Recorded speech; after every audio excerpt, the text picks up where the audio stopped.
The Last Supper was painted here 500 years ago for the refectory of Santa Maria delle Grazie. The refectory falls quiet. A long table, a single still moment, and a dozen faces frozen in the painting. Look at each person's hands, clothing, and facial expression. A keen look will help you see beyond the image. Scientists have used scans, restorers have mapped pigments, and historians have helped in tracing their names. Some say there is a secret code in the painting. Others say environmental factors and multiple repairs created the shapes. By stripping away centuries of botched restoration attempts, lines which were crude and inexpressive are now delicate and refined. By the end, you will know which view fits the evidence and why. But here's the chilling part. Leonardo wasn't just painting a religious moment. Hidden within the walls, the angles, and the silence of that room may lie his most dangerous secret. What was he really trying to tell us? The room, the Duke, and the task. Leonardo da Vinci painted the Last Supper on the wall of a dining hall in Milan called the Refectory. The room belongs to the Dominican convent of Santa Maria delle Grazie. Duke Ludovico Sforza asked Leonardo to make the painting between 1495 and 1498. The Duke wanted an image that suited the church and the status of his court. The refectory was a public place where monks ate, and visitors saw the house of the Duke and the church together. The subject matched the setting. The Last Supper shows a meal shared together and a key event in the Christian story. It fit the refectory where communal meals took place. Leonardo planned the scene so the painted table faced the real table in the room. That choice made the image part of everyday life in the refectory. The painting stands across from a smaller work, a crucifixion by Giovanni Donato da Montorfano. Above the mural are architectural elements and painted decorations that link the work to the chapel and to the Sforza family. The placement kept the painting in a space of prayer, politics, and display. Leonardo approached the task with an aim to make a human scene. He set Jesus at the center and arranged the 11 companions in 4 distinct groups. Light from the windows behind Jesus makes the central figure brighter and is the reason behind the gestures around him. The method Leonardo chose was not the normal wet plaster fresco. He worked on a dry, sealed wall and used mixed media that let him layer paint slowly. The approach allowed soft edges, blended skin tones, and subtle detail. It let Leonardo rework their faces and gestures as he progressed. That working style gave him control over fine expression but also meant the paint sat on the surface rather than sinking into wet plaster. The commission fit within a larger building program in Milan. Architects such as Donato Bramante were active in the city at that time. The ducal court supported music, sculpture, and new buildings. Leonardo moved between painting and scientific study while he worked for the Duke.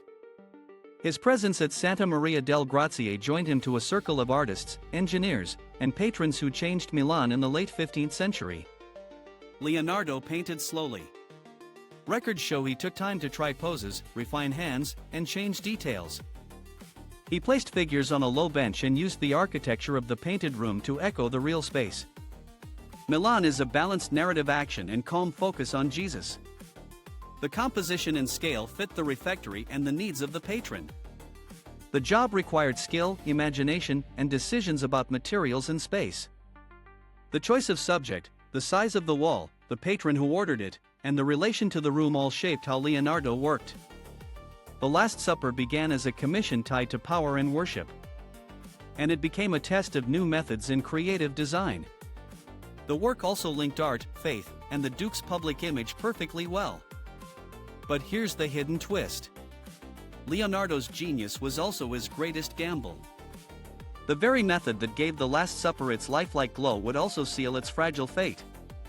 How long could such beauty survive? How Leonardo painted it and what time did to it.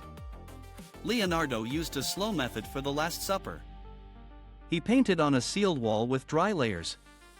He mixed oil and tempera instead of working on wet plaster. This choice lets him blend skin tones and smooth transitions. It also let him correct faces and gestures as he continued with the work. He aimed for softer light and finer detail than a true fresco would allow. That method caused problems over time. The paint sat on the wall surface instead of sinking into fresh plaster. moisture and salts in the wall made the paint lift and flake. Smoke, dust, and humidity gathered on the surface over centuries. People tried repairs that used heavy paint and hard varnish. Those repairs changed the look of faces and clothes. Early restorers in the 16th and 17th centuries made quick repairs. They painted over losses and filled holes. In the 18th and 19th centuries, replicas and copies circulated that showed how people then read the scene. Some copyists altered gestures or faces to suit local taste. Those copies later made it harder to know Leonardo's original choices. The refectory suffered more damage in the 20th century. During World War II, the building received hits from bombs. Sandbags were stacked to protect artworks. A doorway was cut into the wall near the painting before. That cut removed part of the lower edge and forced later repairs. Attempts to move the painting failed and raised worries for conservators. A large modern restoration began under the direction of Pinin Brambilla Barcelon. They removed layers of dirt and discolored varnish. They used solvents and fine tools to lift over paint added after Leonardo. The goal was to reveal the original paint where it survived and to stabilize what remained. Scientific tools guided the work. Infrared reflectography showed underdrawing and changes Leonardo made while planning. X-ray imaging revealed denser pigments and later fills. Ultraviolet light showed where varnish had been applied. Chemical tests identified original pigments and later substances. These techniques let the team tell original strokes from later touches. The restoration raised questions. Some people said the team removed too much in places. Other experts praised the careful work and the use of science. Conservators took note of the gaps where paint was lost and creatively fixed them. Those decisions mean viewers can now see the original paint and careful reconstruction. After the restoration, the site received new protection. Climate control was installed in the refectory to reduce humidity swings. Access was limited to small groups to reduce heat and carbon dioxide from visitors. The church and authorities set strict rules to keep the wall safe and to slow its decay. A technical study also showed how Leonardo changed his mind while working. Infrared images reveal pentimenti, or drawn changes, where he shifted heads or arms. In some places, the underdrawing lines do not match the surface paint because later hands repainted lost areas.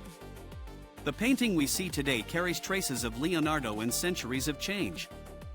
The materials he chose allowed detailed work but made the surface fragile. Repairs, wartime threats, and restoration choices have all been layered onto the original design.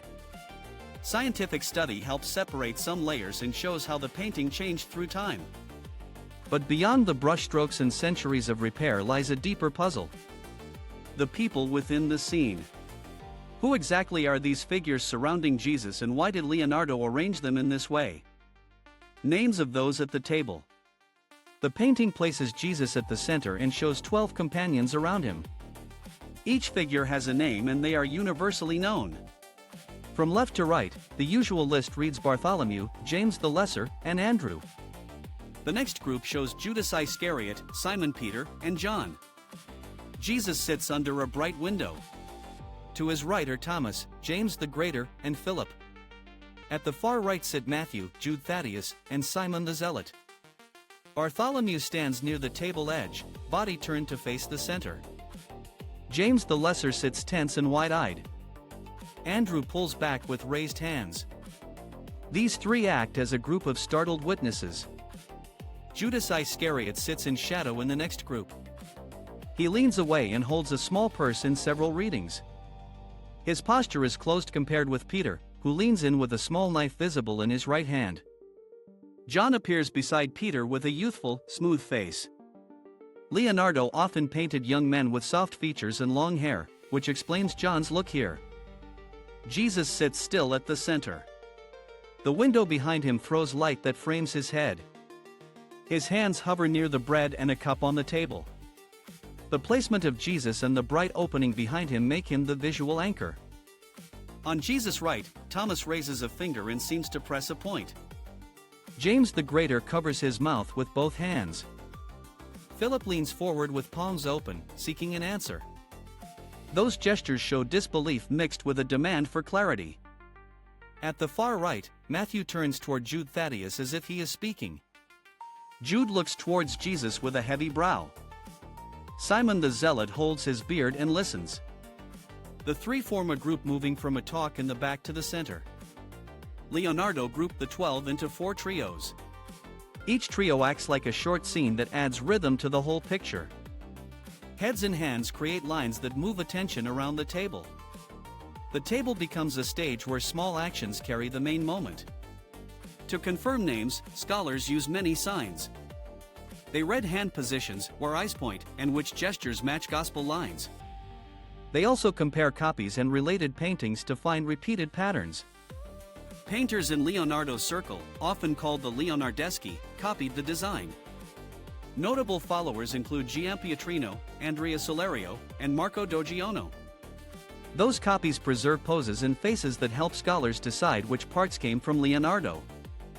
One well-known copy, the Tungerlo Last Supper, shows many of the same poses. That panel helps reveal studio work and small shifts in form. By matching details across the Milan wall and workshop copies, experts build a map of which gestures and face types belong to the original plan. The soft face of John catches attention because Leonardo used gentle features for young male figures in other works. That style detail explains why John differs from Peter in Judas. Despite all the careful study, one detail kept sparking whispers far beyond the art world. If Leonardo truly meant John, why did so many believe otherwise? The claim that would not quit. There is this idea that drew attention. Some writers and researchers said the figure to Jesus' right was Mary Magdalene rather than John. The claim grew larger after Dan Brown wrote a novel that put the idea at the center of a plot. The book named the figure Mary and said secret bloodlines and family lines followed. The story made people look at the painting differently. Art historians answered with facts. They pointed to the style Leonardo used for young men. John often appears with soft features in Renaissance art. That choice came from tradition and from how artists taught faces. Scholars also took a keen look at the painting's technical record. The face near Jesus shows signs consistent with John when compared to Leonardo's other works and to workshop copies. That match argues the figure is John. Another point came from conservation work. The painting has lost much paint and some visible lines come from later repairs. Where a detail survives only in a later repaint, it cannot be read as Leonardo's intent. The underdrawing and scientific photos help guide the discussion. When experts compare infrared images and later paint layers, the weight of evidence supports John. The book and later films fueled serious discussions.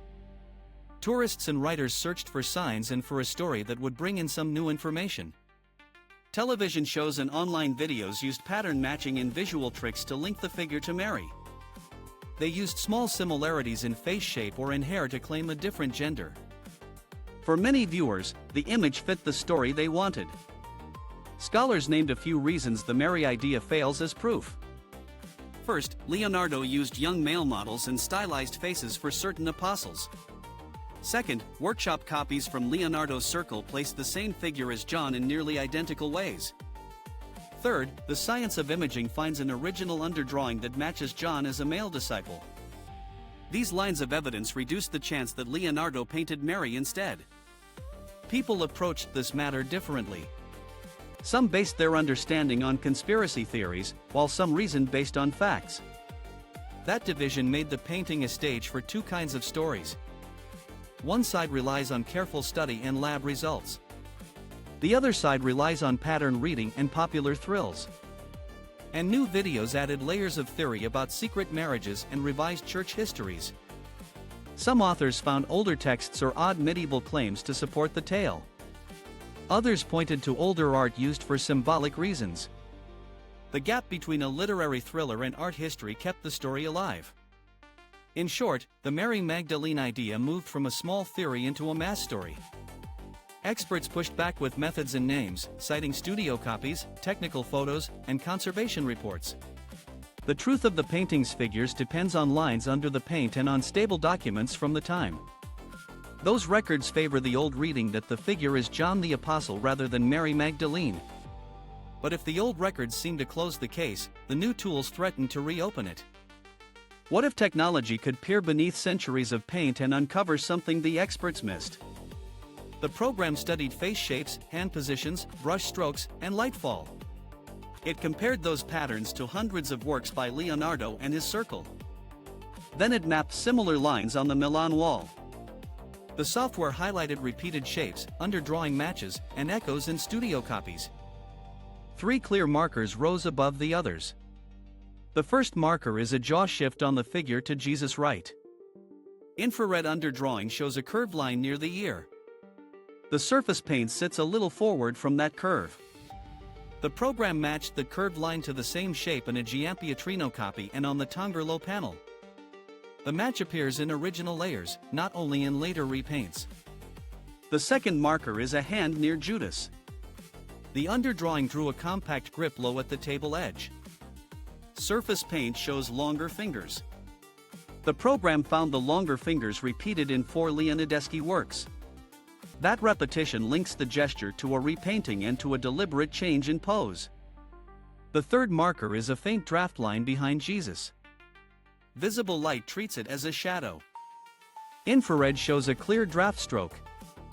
The machine stacked layers and found the stroke curves in a faint arc in a Celerio copy. The arch frames a small area where the window light narrows. The 3 markers fall on a single visual line from the disciple's jaw, through Jesus, and down to the hand near Judas. Read together, the 3 markers form a strong axis. The program plotted where Leonardo drew, erased, and redrew that axis. The jaw line moves. The hand shifts. The draft arc alters. Those moves are recorded in the underdrawing and in original pigment tests from the modern restoration. The pattern is not scattered. It guides the eye along the table and across the figures. The program also scored facial geometry. It measured brow angle, jaw slope, and cheek form against a portrait database from the late 15th century. Greenaway, a filmmaker and painter, is fascinated with finding new ways to see classic works, like The Last Supper, a 15th century mural painting which represents Jesus' Last Supper as described